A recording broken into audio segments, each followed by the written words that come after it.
In the winter of 1999, 21-year-old Shiori Ino was like any other Japanese university student, bright, hopeful, and curious about loving. Fate introduced her to 26-year-old Kazuhito Komatsu one day at a bustling arcade in Saitama. Komatsu was charming and attentive, claiming to be a young entrepreneur dealing in cars and real estate, a man seemingly going places, and Shiori, gentle and trusting, found herself drawn to his confidence.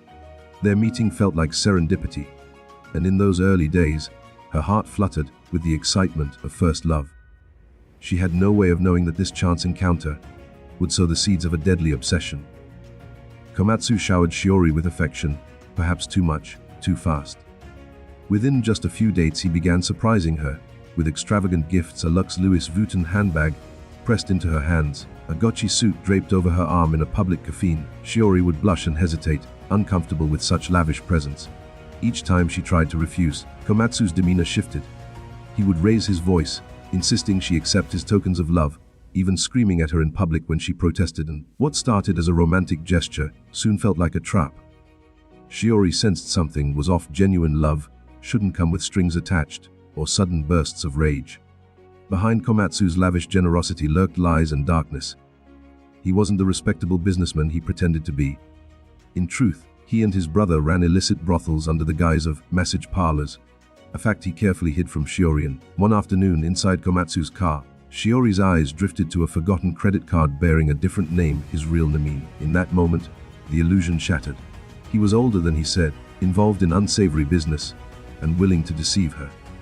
The fairy tale beginning was over, replaced by a gnawing fear. Shiori decided she needed to pull away from this man she barely knew. Her instincts told her that if she stayed, worse would follow.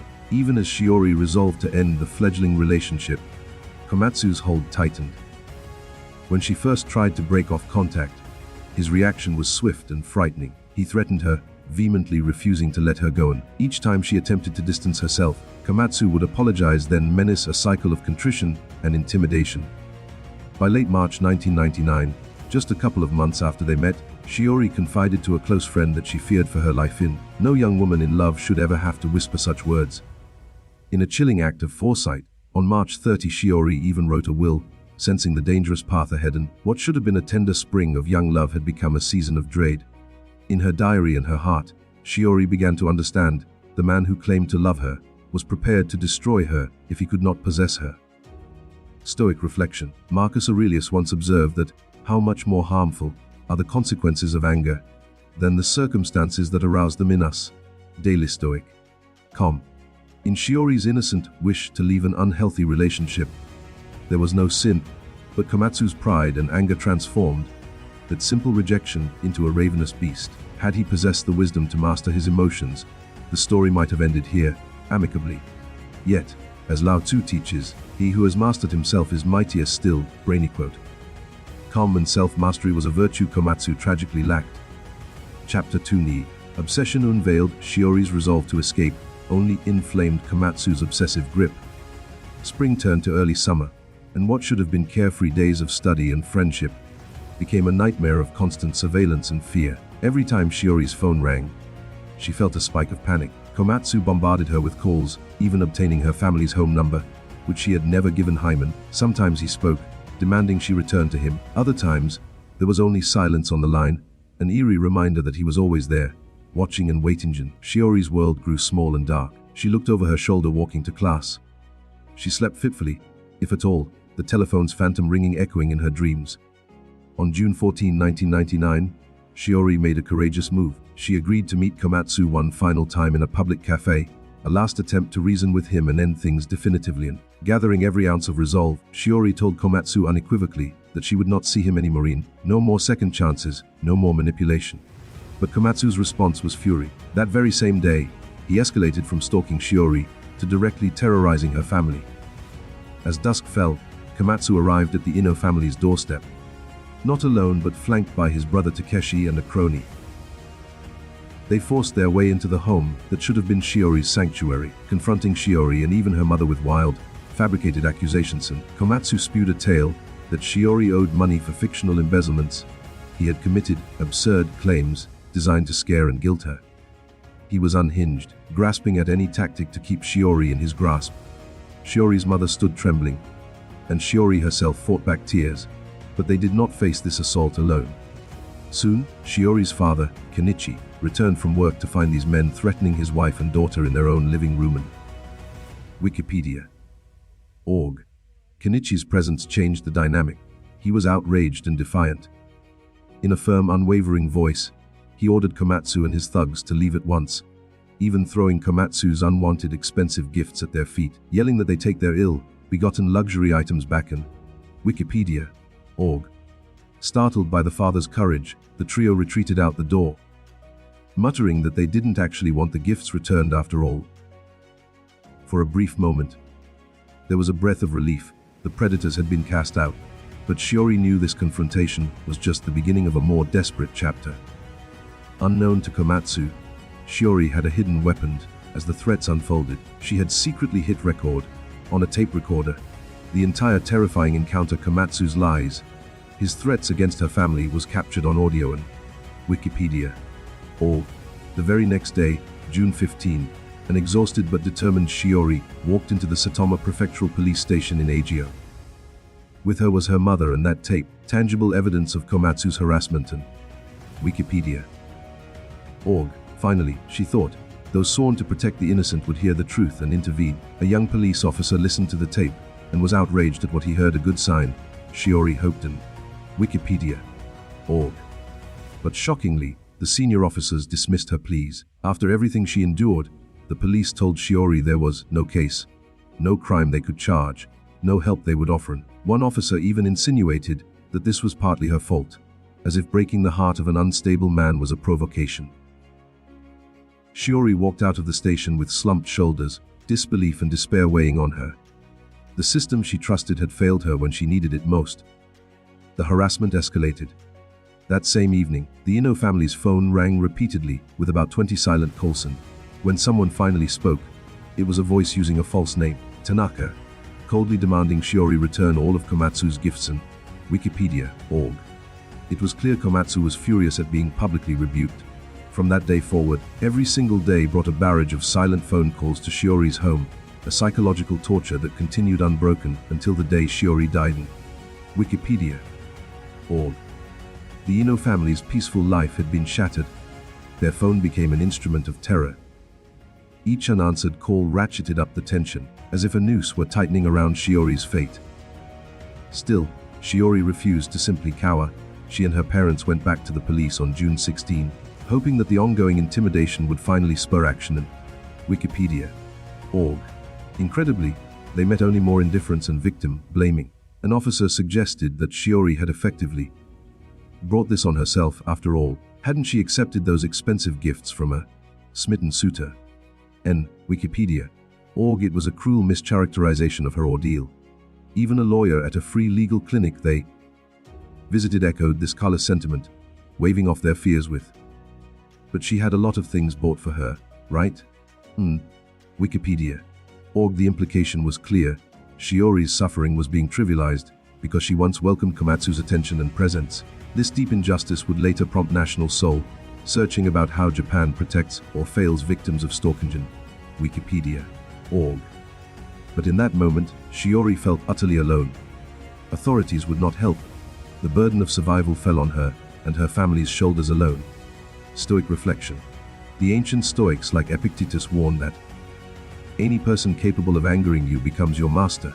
He can anger you only when you permit yourself to be disturbed by him. Quotes. Komatsu had allowed his jealousy and wounded ego to master him completely. He danced like a puppet to his own rage, and thus sought to make Shiori and her family puppets too, yanking their strings with threats and fear. Wisdom quotes. In this dark time, Shiori showed remarkable courage and presence of mind, secretly recording evidence, standing up to confront her stalker, seeking lawful help again and again. If only Komatsu could have seen that true strength is not in dominating others, but in mastering oneself, he might have stepped back. The best fighter is never angry. Lao Tzu reminds us medium calm. But Komatsu had become a slave to anger, and the fight he picked would have no winners. Chapter 30. The fatal day. For 4 long months, Shiori and her family endured Komatsu's ceaseless campaign of terror. Komatsu, his brother Takeshi, and their enforcers escalated from phone calls to more insidious harassment.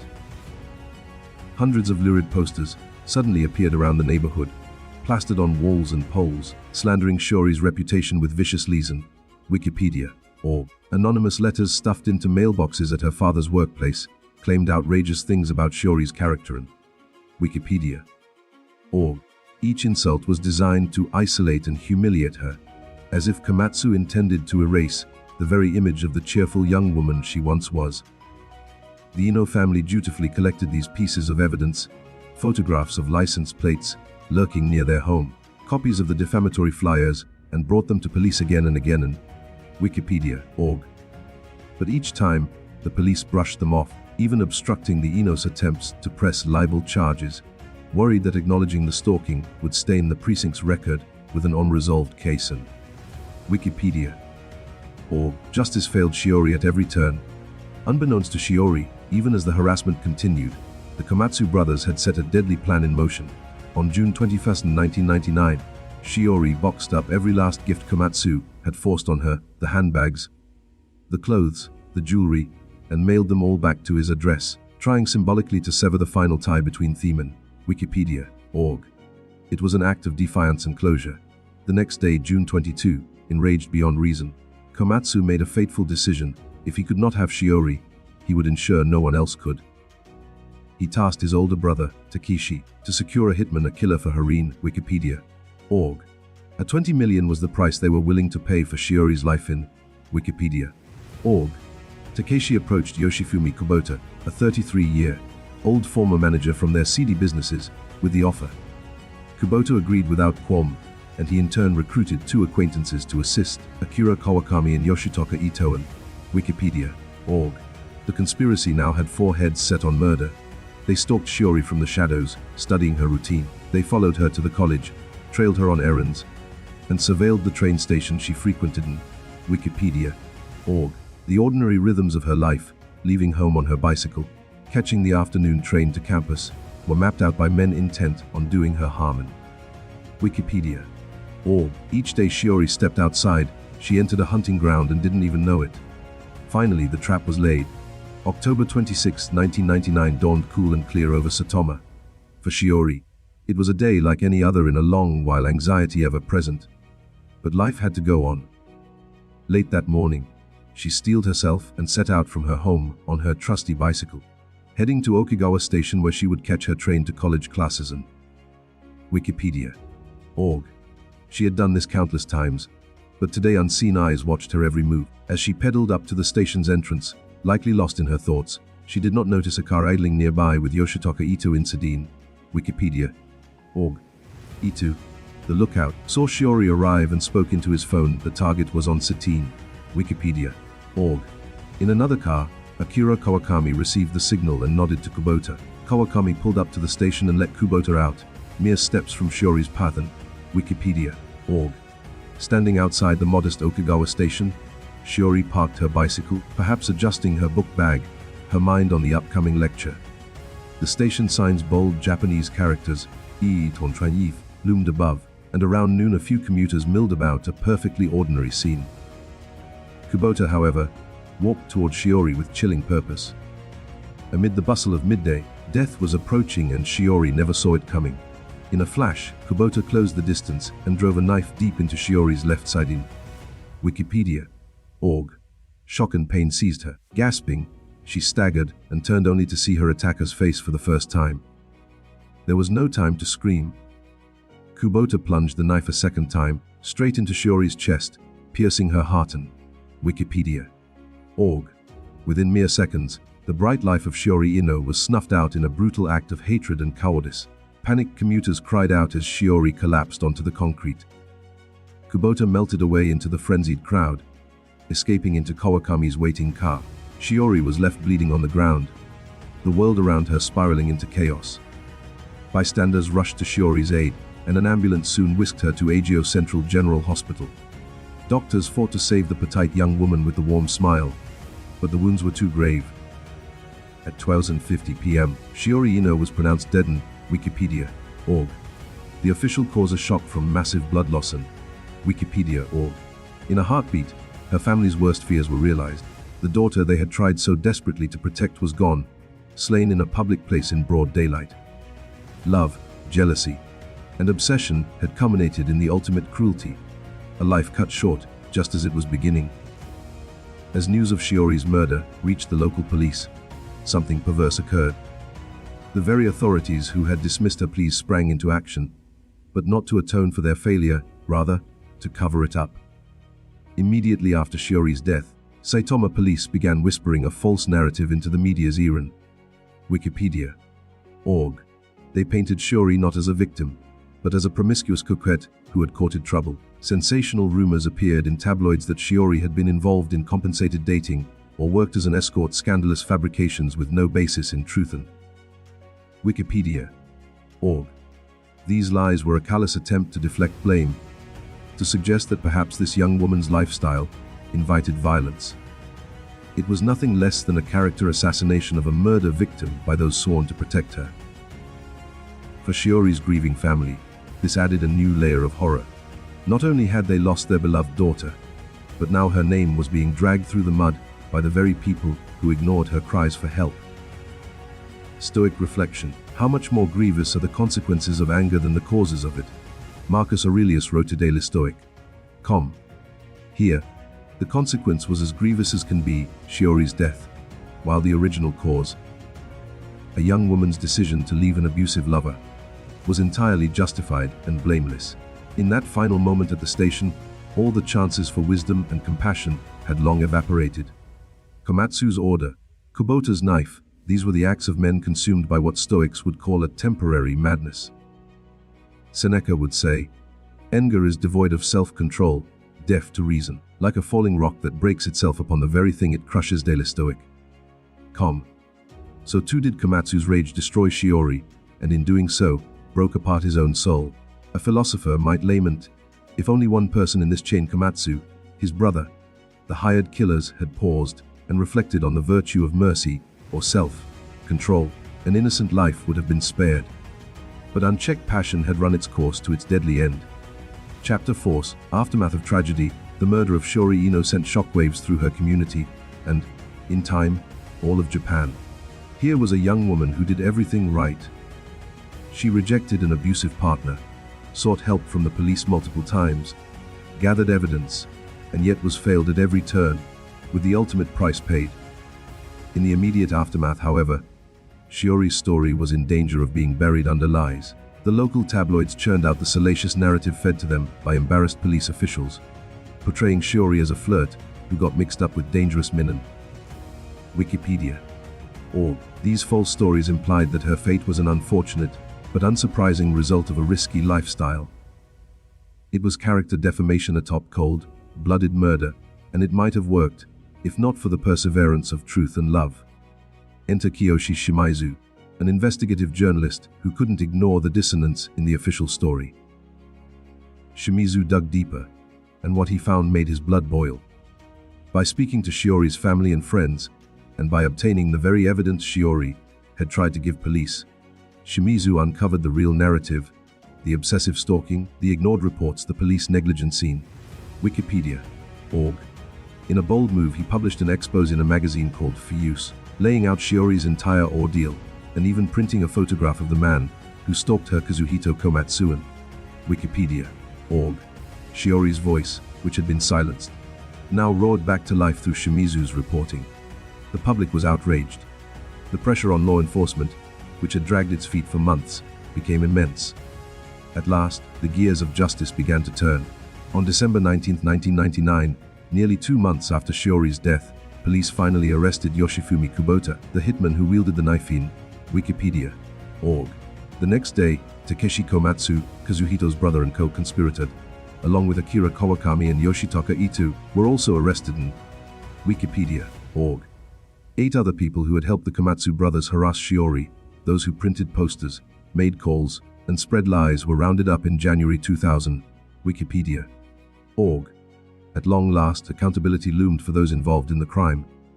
But one person would evade earthly justice. Kazuhito Komatsu, the man whose love had curdled into homicidal hate, took his own life once he learned a warrant was out for his arrest. Wikipedia.org. Cornered by the truth, he chose a coward's exit. In doing so, he robbed Shiori's family of the chance to face him in court. To ask why he did what he did, though, perhaps no answer could ever suffice. The legal proceedings that followed were closely watched. In 2003 and 2004, trials brought to light the full extent of the dereliction of duty by the police. 4 men, Kubota, Kawakami, Ito, and Takeshi Komatsu, were convicted of Shiori's murder. Wikipedia, Origin, Wikipedia, org. Takeshi, the brother who helped plan it all, received life in prison. Wikipedia, org. The others got prison terms ranging from 15 to 18 years. Wikipedia, org.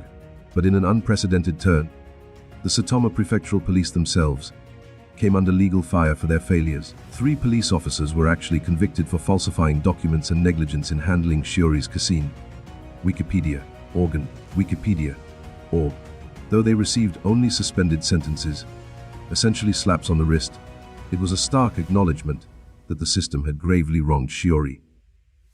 In a civil lawsuit, a court ordered the Saitama police to pay damages to the Ino family, recognizing that official misconduct and inaction had enabled the tragedy. Wikipedia, org. No apology could ever be enough, but these actions marked a beginning of change. Shiori's death became a catalyst for reform in Japan. Public outcry led to swift changes in how the law treated stalking and intimidation. Within a year, Japan passed its first anti-stalking legislation, a direct result of lessons learned from Shiori's casino. Wikipedia, org. No longer would victims' warnings be so easily brushed aside. Police forces nationwide were trained to treat stalking as a serious crime, not a private lover's quarrel. In the years to follow, restraining orders and faster intervention became tools to combat what Shiori had suffered. Her name became a solemn example in police academies, a reminder of what happens when cries for help go unanswered. As one scholar noted, Shiori Ino's murder brought about changes to the legal treatment of stalking in Japan. Wikipedia, org. Ensuring that her suffering would potentially save others from a similar fate. For Shiori's family, the pain was immeasurable, but they transformed grief into purpose. Her father, Kenichi Ino, now in his 70s, remains resolute in telling Shiori's story to anyone who will listen. Japan Times. Japan Times, JP. While days go by one, I'll keep on telling Shiori's story. He vows, traveling across Japan to lecture about the dangers of stalking and the need for vigilance. Japan Times. Japan Times. JP. In their home in Agio, Saitama, Kenichi and his wife Kyoko built a small shrine to Shiori, decorated with sunflowers, her favorite flowered, photos of her smiling face, and the memories of a life that should have been. They refused to let her memory be tainted by the ugliness that took her away. In their resilience, we see a mother and father honoring their daughter by fighting for a better world, one where no other family must endure what they did. Philosophical reflection. The philosopher René Descartes wrote of the importance of governing our passions with prudence. The principal use of prudence, of self-control, is that it teaches us to be masters of our passions, and to so control and guide them that the evils which they cause are quite bearable. Quofancy. In the aftermath of this tragedy, one cannot help but ask, if love had been guided by reason, if jealousy had been tempered by self-control, how different would so many lives be? Komatsu might have accepted heartbreak and moved on, bearing the pain without causing evil. The police might have put duty above pride, preventing unimaginable evil by heeding a warning. Wisdom and virtue, so absent in the lead up to Shiori's death, finally prevailed after her death, but at a cost no one should pay. Chapter 5. Reflections, Virtue over Passion. The story of Shiori Ino is a heartbreaking testament to the perils of unchecked emotion. It forces us to confront the dark side of love, how passion unbridled by virtue can turn a tender feeling into a force of destruction. In the span of a year, Kazuhito Komatsu journeyed from ardent lover to vengeful murderer, all because he allowed jealousy, pride, and obsession to eclipse his humanity. His love was no love at all, but possessiveness, a desire to control another's fate. As Marcus Aurelius wisely noted, the best revenge is not to be like your enemy. Medium. Yet Komatsu sought revenge against imagined slights in the worst way, becoming an enemy to himself and society. In trying to punish Shiori for her perceived betrayal, he ended up condemning himself to moral infamy. What lessons can we, as an international audience, A draw from this Japanese tragedy. One clear lesson is the necessity of self-control and the cultivation of virtue. The ancient philosophers across cultures agreed on this point. The Stoics urged mastery over one's passions. Lao Tzu in the East echoed that sentiment, teaching that remaining calm and compassionate is the highest form of strength. Had Komatsu embraced these ideals, accepting Shiori's rejection with grace and dignity, both of their lives would have continued peacefully. He might have felt heartache, yes, but as Epictetus reminds us, it's not what happens to you, but how you react to it that matters. Instead of reacting with rage, he could have chosen acceptance. Instead of fixating on destroying Shiori's happiness, he could have sought his own path to healing. Unrequited love and breakups are painful, but pain is a part of life to be met with courage, not violence. There is also a lesson for society and systems of justice. Shiori's fate could have been avoided if those in power had acted with virtue, in this case, the virtues of justice, compassion, and responsibility. The officers who dismissed Shiori's pleas failed in their duty. Their concern lay more with preserving pride and avoiding paperwork than protecting a vulnerable citizen. Their inaction serves as a stark warning. When we let apathy or selfish motives override doing what is right, innocent people suffer. The philosophical call to virtue isn't abstract, it has real, world consequences. Marcus Aurelius wrote in his Meditations that good leadership requires focusing on what is right and just above all else. If even one official had lived up to that principle, Shiori might still be alive. Thus, Shiori's story imparts the importance of listening to the voiceless and standing up for what is right, even when it's inconvenient. It is a moral duty of each of us, and especially of those entrusted with authority, to act with empathy and courage. In the end, what remains is the profound tragedy of a young life lost, and the enduring love of a family that refused to let her story die. In a quiet corner of their home, Shiori's parents light incense before her picture. They speak to groups about stalking awareness, turning their private pain into public enlightenment. Japan Times. Japan Times. JP. Their strength exemplifies another Stoic insight, that while we cannot control all events, we can control how we use them. The Ino family chose to transform their suffering into a mission of saving others. Their message to the world is clear: value kindness, cherish your loved ones, and never allow anger or envy to dictate your actions.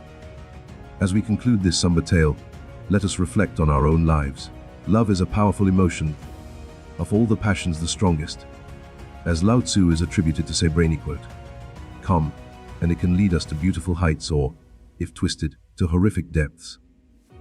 The difference lies in whether love is bound by respect and reason or poisoned by possessiveness and fury. The story of Shiori Ino urges us to choose virtue over vengeance, empathy over ego.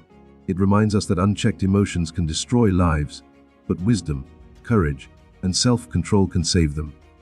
Each of us, in big ways or small, will face moments where anger tempts us or jealousy bites. In those moments, remember Shiori's story. Remember that no momentary passion is worth a lifetime of regret. In the ancient words of Marcus Aurelius, the best revenge is to be unlike him who performed the injury. Medium. Choose to be unlike the worst parts of humanity, choose to be better. If Komatsu had done so, Shiori Ino might have lived to fulfill her dreams. And if we do so in our own lives, we keep alive the hope that tragedies like this never need repeat. Final moral: love in its true form is selfless and kind. When heartbreak comes, as it inevitably will in life, let us meet it with grace. Let us master our strongest emotions lest they master us. For in the choice between virtue and passion, we decide not only our own character, but the fates of those around us. Shiori's story, etched in pain, stands as a timeless caution. In the contest of love versus obsession, only a heart guided by virtue can truly triumph.